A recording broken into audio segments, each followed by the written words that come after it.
কেউ মাধ্যমিক আবার কেউ বা উচ্চ মাধ্যমিক পাশ করেই বনে গেছেন দন্ত চিকিৎসক, আবার কারণেই ন্যূনতম পড়াশোনাও। এত কিছুর পরেও দিব্যি চেম্বার খুলে চিকিৎসা দিয়ে যাচ্ছেন এসব ভুয়া ডাক্তাররা। দুর্ভাগ্য হচ্ছে যে এই কোয়াক চিকিৎসা যারা দিচ্ছে এদের মধ্যে একটা শ্রেণী আছে অল্প শিক্ষিত, অর্ধশিক্ষিত বা অশিক্ষিত, আরেকটা আছে এসব কলেজের গণ্ডি পেরুলেও বিভিন্ন টেকনোলজি বা বিভিন্ন ধরনের শ্রেণী পেশার কিছু লোক যারা বিএমডিসির রেজিস্ট্রেশন বিহীন সনদবিহীন ভাবে অবৈধ প্র্যাকটিস করছে এবং এই মোটা দাগে এদের চিকিৎসার দৌরাত্মে জনগণ অতিষ্ঠ। এটি তদারকির কথা যদি বলেন তাইলে বলতে হবে যে বাংলাদেশে প্রচলিত আইন আছে, Bangladesh medical and dental council act. সুতরাং বিএমডিসির তদারকির দায়িত্ব, পাশাপাশি এটি এই আইনটি বাস্তবায়নের জন্য স্বাস্থ্য মন্ত্রণালয়ের স্বাস্থ্য অধিদপ্তর রয়েছে, বিভাগীয় পর্যায়ে স্বাস্থ্য প্রশাসন আছে, জেলা স্বাস্থ্য প্রশাসন আছে, উপজেলা স্বাস্থ্য প্রশাসন আছে। তাদের উপরেই অর্পিত দায়িত্ব হচ্ছে যে এই দৌরাত্ম্য বা এইরকম অপচিকিৎসা। ঢাকা শহরের মধ্যেই দেখছি যে তারা সাইনবোর্ডটা নিয়ে বসে আছে, তাহলে তারা কি করে? প্রশাসন কি এগুলি দেখে না? এই প্রশ্ন আমাদেরও, কারণ আপনার এই যে আইন বাস্তবায়নের শৈথিল্যতা আমরা দেখছি, আইন বাস্তবায়নে উদাসীন্য দেখছি, অথবা যে কোনো কারণেই হোক এই আইনটা বাস্তবায়নে যথাযথ কর্মপন্থা অনুসরণ করা হচ্ছে না। এটি দেখভাল করার যাদের স্কন্ধে দায়িত্ব তারা সুচারুরূপে বা কখনো কখনো ন্যূনতম স্পর্শ করছে না এই আইনটি বাস্তবায়নের কর্ম উদ্যোগ। আপনারা জানেন যে সারা পৃথিবীতে মুখের ক্যান্সার বেড়ে গেছে, দক্ষিণ পূর্ব এশিয়াতে এটার প্রকোপ বেড়েছে, বাংলাদেশে ফ্রিকোয়েন্সি আরো বেশি। পরিসংখ্যান নিয়ে দেখা যায় যে এগুলো মুখের ক্যান্সারের ক্ষেত্রে অনেকটাই হাতুড়ে চিকিৎসকের অপচিকিৎসার শিকার হয়ে আমাদের চিকিৎসা কেন্দ্রগুলোতে আসছে। সুতরাং খুব দ্রুতই উচিত হবে যে এই আইনটি বাস্তবায়নের জন্য জোরদার পদক্ষেপ গ্রহণ করা। বিএমডিসি অ্যাক্টের 22-1 উপধারা অনুযায়ী বলা আছে যে যারা অবৈধ প্র্যাকটিস করছে তাদেরকে 3 বছরের কারাদণ্ড অথবা 1 লক্ষ টাকা জরিমানা অথবা উভয়দণ্ডের ব্যবস্থা রয়েছে আইনে। আমরা কোথাও এরকম কিছু দেখছি না। প্রথমত স্বাস্থ্য প্রশাসনের, আপনি যদি বলেন যে সরকারের ভূমিকা, প্রশাসনের ভূমিকা বা স্বাস্থ্য অধিদপ্তরের ভূমিকা হওয়া উচিত অনতি বিলম্বে এই অভিযান চালানো ভুয়া চিকিৎসক বন্ধে। আর দ্বিতীয়ত বাংলাদেশ ডেন্টাল সোসাইটি অথবা বাংলাদেশ মেডিকেল অ্যাসোসিয়েশনের উচিত হবে, বা আমরা যেটা করছি সেটা হলো জনসচেতনতা বৃদ্ধি করা। যেমন বাংলাদেশ ডেন্টাল সোসাইটি একটা স্লোগান নিয়ে, সামাজিক বা প্রফেশনাল স্লোগান দিয়েছে যে বিডিএস নয় তো ডেন্টিস্ট নয়।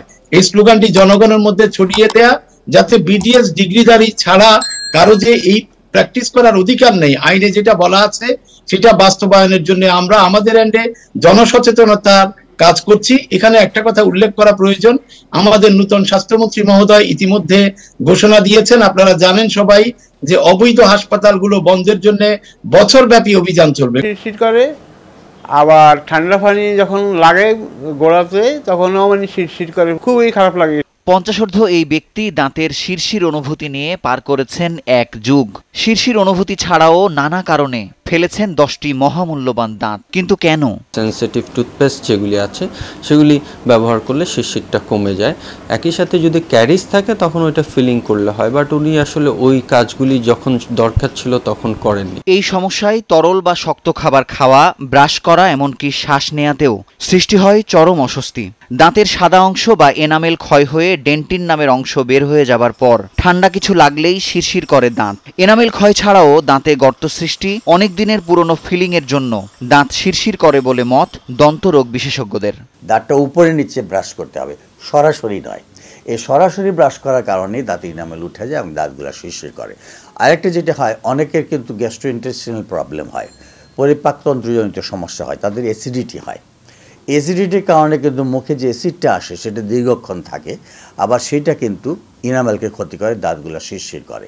অসময়ে ও ভুল পদ্ধতিতে ব্রাশের কারণে জীবাণুমুক্ত হয় না মুখ, সৃষ্টি হয় দাঁতের নানা জটিলতা। সমস্যা সমাধানে সেনসিটিভিটি প্রতিরোধক টুথপেস্ট ব্যবহারের পাশাপাশি দাঁতের গোড়া বের হয়ে গেলে ও দাঁত আঘাতপ্রাপ্ত হলে চিকিৎসকের পরামর্শ নেওয়া জরুরি। ভিটামিন সি সমৃদ্ধ খাবার যেগুলোতে বেশি অ্যাসকর্বিক অ্যাসিড থাকে, সেগুলো যদি আমরা গ্রহণ করি তাহলে যেন আমরা সাথে সাথে দাঁতটা ব্রাশ করে নিই বা কুলিকুচি করে নিই। আর আমরা শক্ত জিনিস যেগুলা দাঁত দিয়ে ভাঙার জিনিস না, কিন্তু আমরা ভাঙার চেষ্টা করি অনেক সময়, যাতে ফ্র্যাকচার হয়ে যেতে পারে, পারে সেগুলো কিন্তু আমাদের অ্যাভয়েড করতে হবে। দেশে প্রায় ২০ কোটি মানুষের বিপরীতে নিবন্ধিত ডেন্টিস্ট রয়েছেন মাত্র ১৪,০০০। এতে অনেকটা বাধ্য হয়ে কোয়াকের কাছে অপচিকিৎসার শিকার হচ্ছেন দেশের লাখো মানুষ। তাই মুখ ও দাঁতের সত্যিকারের সুরক্ষায় বিডিএস ডিগ্রিধারী চিকিৎসকের কাছে চিকিৎসা নেয়ার পরামর্শ বিশেষজ্ঞদের। সারা দেশে দাঁতের চিকিৎসায় সক্রিয় ১ লাখেরও বেশি ভুয়া ডাক্তার। এদের কারোরই নেই মেডিকেল ও ডেন্টাল কাউন্সিল বিএমডিসির নিবন্ধন, নেই কোনো চিকিৎসা সনদও। ডেন্টাল সোসাইটি বলছে ভুয়া ডাক্তারদের অপচিকিৎসায় মুখের ক্যান্সার সহ নানা রোগে আক্রান্ত হচ্ছে সাধারণ মানুষ। আমবাগানে আমেনা ডেন্টাল কেয়ার, চিকিৎসার অপেক্ষায় বেশ কজন রোগী। ভেতরে তখন এক কিশোরের দাঁতের সার্জারি করছিলেন হাতুড়ে চিকিৎসক ইকবাল। ক্যামেরা দেখেই থমকে গেলেন তিনি। দ্রুত লাইট বন্ধ করে রোগীকে অন্ধকারে ফেলে তড়িঘড়ি করে বেরিয়ে যান।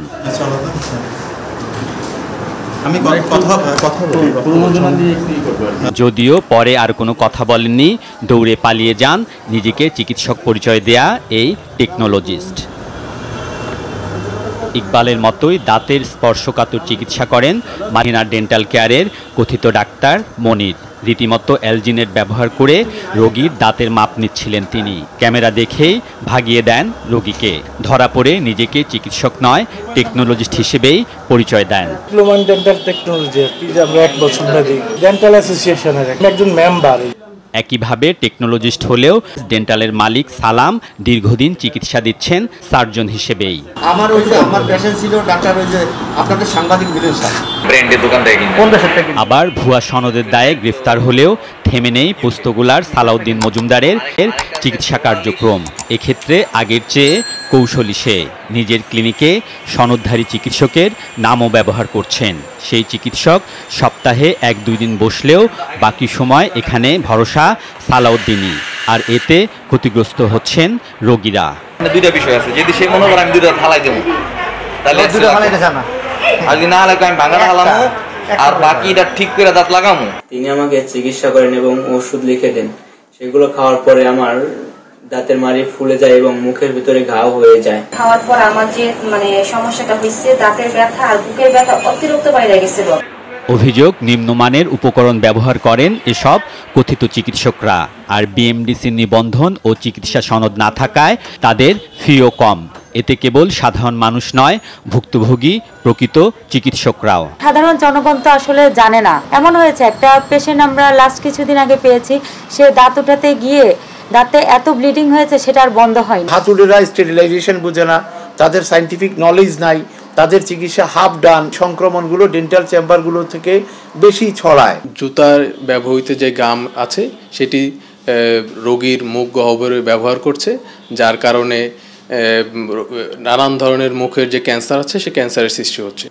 ডেন্টাল সোসাইটি বলছে দেশে ভুয়া দাঁতের চিকিৎসক 1 লাখের বেশি। প্রশাসনের জানা থাকলেও বন্ধ হয়নি অপচিকিৎসা। স্বাস্থ্য প্রশাসনের অনাগ্রহ অথবা শৈথিল্যতা বা অন্য কোনো কারণে এই আইন বাস্তবায়নের যথাযথ উদ্যোগ না থাকায় এই হাতুড়ি প্র্যাকটিস গ্র্যাজুয়ালি বেড়েই চলেছে। প্রায় লক্ষেরও বেশি হাতুড়ে আমাদের দেশে এখন প্র্যাকটিস করছে। পুলিশ আছে, ম্যাজিস্ট্রেট আছে, এরা যদি একটু দায়িত্বশীল হয়ে বিভিন্ন জায়গায় ড্রাইভ দেয়, লাইভ নিয়ে আমাকে চিকিৎসা করার তো দেয় না, পারমিশন দেয় না। এদের দৌরাত্ম্য বন্ধে অনেকটা অসহায় বিএমডিসি। একে তো জনবল সংকট, পাশাপাশি তাদের নির্দেশনাও ঠিকমতো মানছে না সিভিল সার্জন ও প্রশাসন। তথ্যের ভিত্তিতে আমরা স্টেপস কি হইতে পারে সেটার জন্য আমরা আইন প্রয়োগকারী সংস্থাকে জানাচ্ছি। জানানোর পরের দায়িত্বটা কিন্তু তাদের উপর। অর্থাৎ আমরা কিন্তু গিয়ে একজন চিকিৎসকের চ্যালেঞ্জ করে তাকে আইনের আওতায় আমরা আনতে পারি না। এরই মধ্যে বিএমডিসির বৈঠকে সিভিল সার্জন, প্রশাসন ও পুলিশের সমন্বয়ে নতুনভাবে ভুয়া চিকিৎসকদের বিরুদ্ধে সমন্বিত অভিযানের সিদ্ধান্ত হয়েছে।